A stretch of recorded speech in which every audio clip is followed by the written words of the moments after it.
I will come to another defect for another type of stainless steel, say AISI 310S. I have mentioned to you that this particular grade is having austenitic solidification, like high carbon equivalent you have austenitic solidification, beyond say 0.5 you have only austenitic solidification.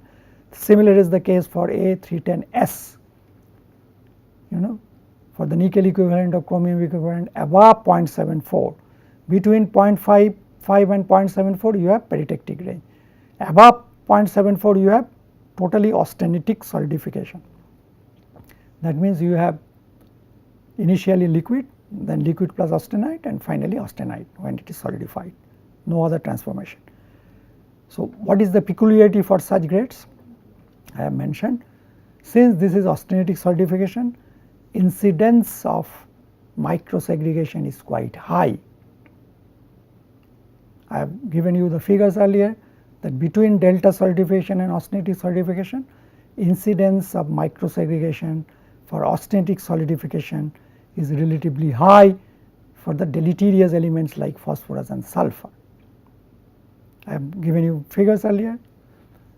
For austenitic solidification it is relatively less, this values of K. Values less means you have more segregation. So, if you have more segregation, what is the problem? Problem is twofold. First, the interdensity regions are more rich in all these elements, phosphorus, sulfur and other allying elements. That is number one. So, the interdendritic areas are relatively weak because it is too much of segregation, number one. Number two, because segregation is more, the solidus completion temperature, that means the final solidus temperature, actual solidus temperature when the solidification is complete, is also depressed or it is coming down. So, mushy zone is increasing. So, during solidification the shell thickness, solid shell thickness is less and the mushy zone is quite deep and wide. So, what is the implication of that? Implication is there can be lot of sticking tendency, there can be lot of because of this the shell is thin, that means shell cannot withstand the pressure, whatever pressure will be generated due to due to maybe ferrostatic pressure or due to mechanical strain, whatever is there. So, there will be lot of possibility of formation of cracks, intercolumnar cracks in slab. These intercolumnar cracks in slab, when you are finally intercolumnar cracks means these are internal cracks. You may not always see them on the surface, but these internal cracks, I have told you, slabs may have a lot of internal cracks because of weak intercolumnar areas. This is particularly true for high nickel equivalent by chromium equivalent situation, a grade like 310S or a chemistry like more than 0.5% carbon, where it is a totally austenitic solidification. The shell is very thin during solidification.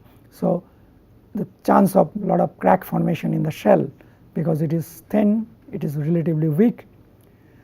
So, these intercolumnar cracks in the intercolumnar regions, finally when you are rolling the slab they will come to the surface and you get surface tears, we call it, in the hot rolled plate or slab. So, these 310 slabs have been rolled to plates and it has been found that there are a lot of surface tears, that means surface cracks, maybe fine or maybe slightly deep cracks, slightly longer cracks.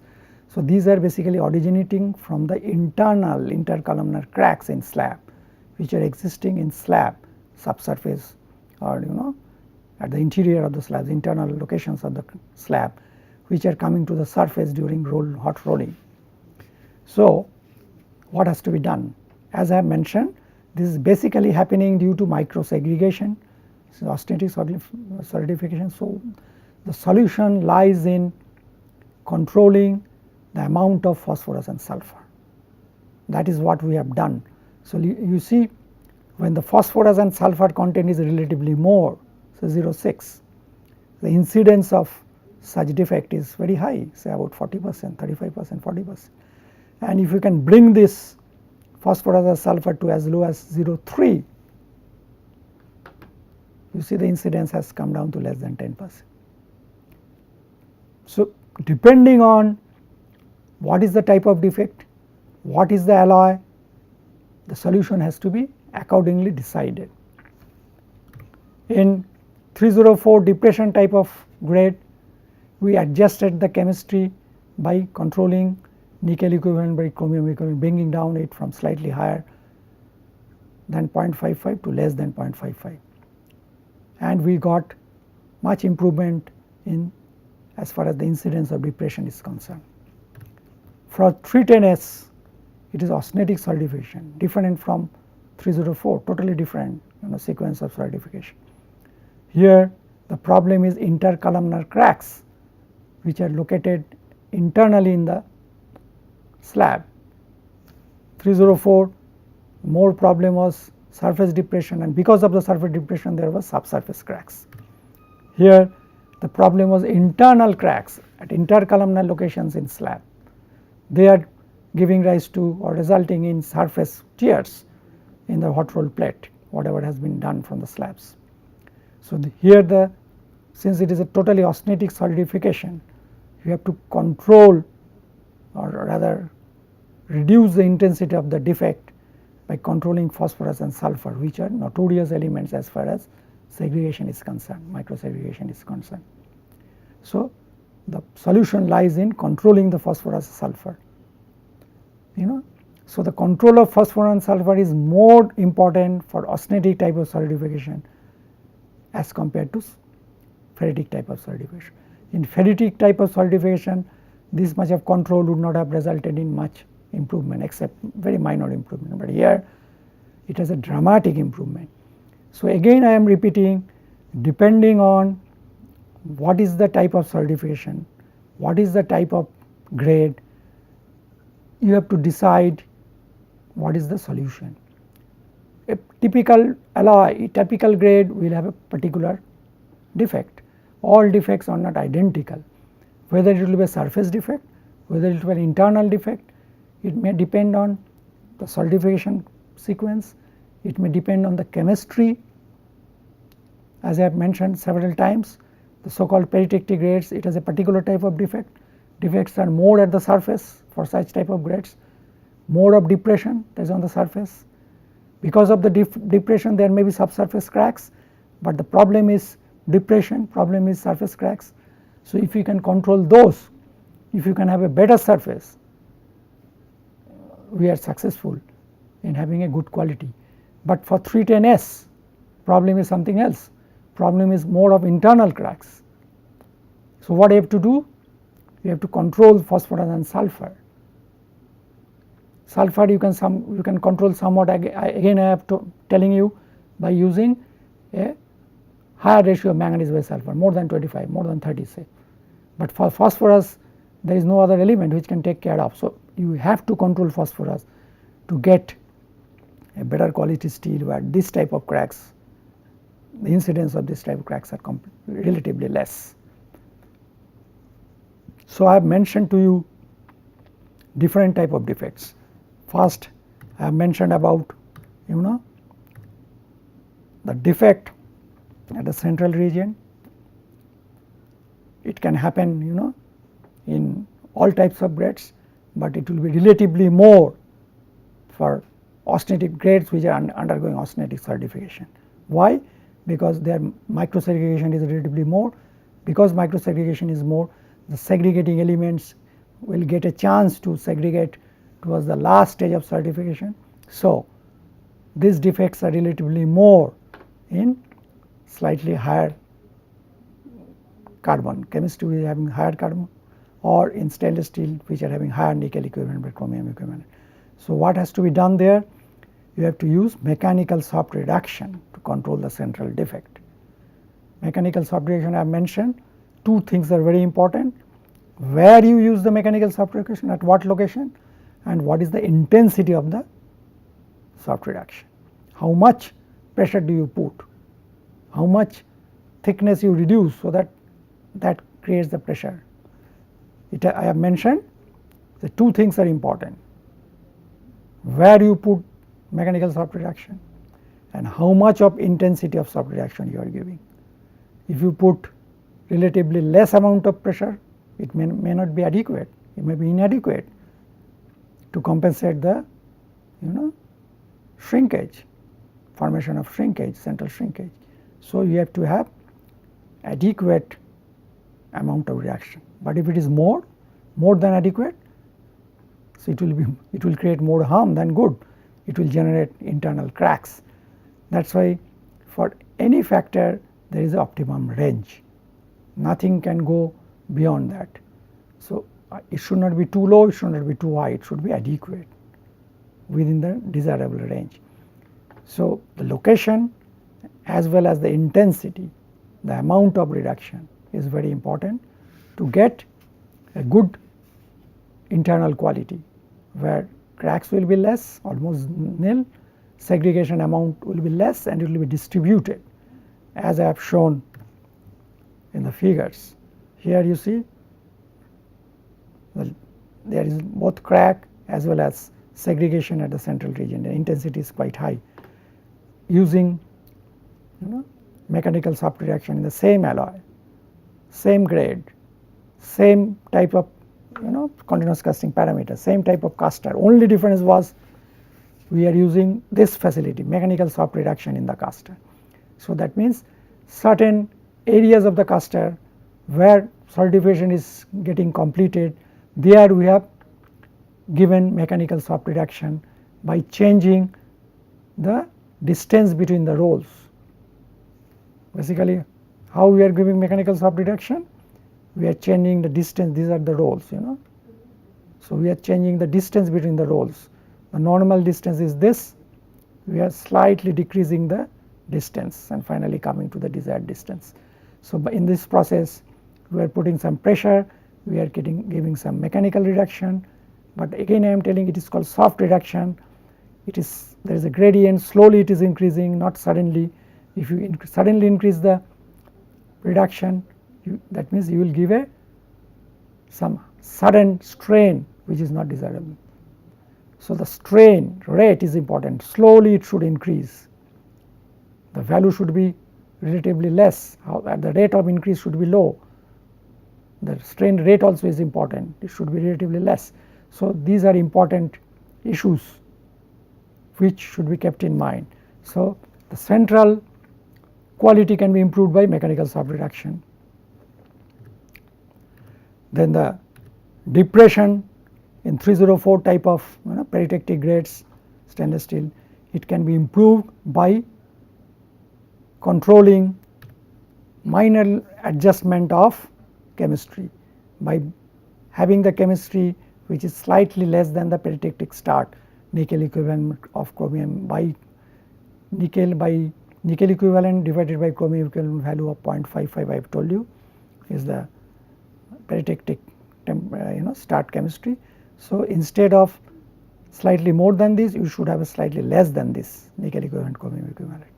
So, then only you can avoid this delta to gamma during solidification.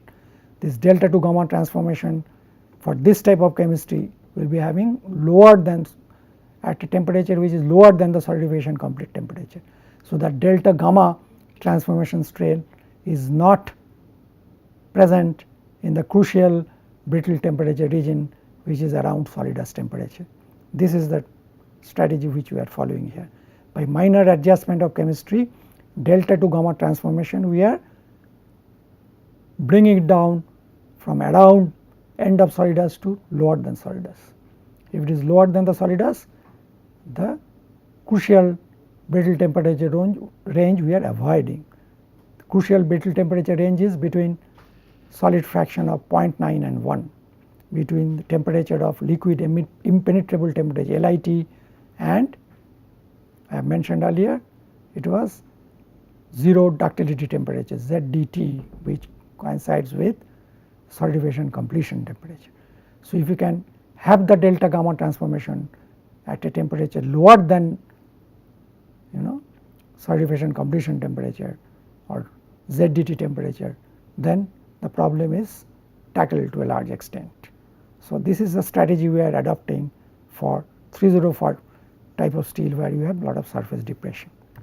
Now another type of defect is the intercolumnar cracks, internal cracks in 310S type of stainless steel. Similar cracks will be there for ball bearing type of steel, which is a totally austenitic solidification. Similar type of crack we may have for a steel which is having 0.5 or 0.6% carbon. So there what strategy we have to follow? We have to control phosphorus, sulfur and increase the manganese by sulfur ratio, so that the extent of segregation is less. If the extent of segregation is less, the shell thickness will be relatively more and the interdendritic region will be relatively less impure because of lower, relatively less amount of phosphorus and sulfur. Segregation is less means segregating phosphorus, sulfur and other alloying elements will be going to the interdendritic area relatively to a lesser extent. So in that process you can control the intercolumnar cracks. So the solution lies in controlling phosphorus and sulfur. So again I am telling you, first you have to understand for any grade what is the type of solidification, whether it is sticking type characteristic or it has a depression characteristics. Accordingly you have to select the solution, you have to select the casting parameters, you have to select possibly the chemistry, optimum chemistry range, as I have mentioned for 304 type of grade. I can give some more examples, maybe later I will give you some more examples, but today I have mentioned 3 types of defects which can be tackled or brought down by having suitable strategy. 310S grade of steel, the problems are intercolumnar cracks in slab which result in surface tears, surface cracks for hot rolled plates, or even it can happen for the hot rolled, I am talking of plate here, it can happen for hot rolled coils also. So for this type of grade, solution is something. For a 304 type of steel, the solution is controlling minor adjustment of chemistry to bring it slightly lower than the nickel equivalent or chromium equivalent, slightly lower than the peritectic start chemistry, so that the delta 2 gamma does not take place within solidification range, it takes place lower than the solidification range and it avoids the so called high temperature brittle temperature zone between LIT and ZDT. So this is the technique which can be utilized. Another I have talked about how you can control the incidence of central segregation and central porosity. For this is maybe true for any type of grade, but it is the incidence are relatively more for sticker type of grades, for austenitic solidification grades where you have austenitic solidification and the mushy zone is relatively more. If the mushy zone is more, this problem is also relatively more.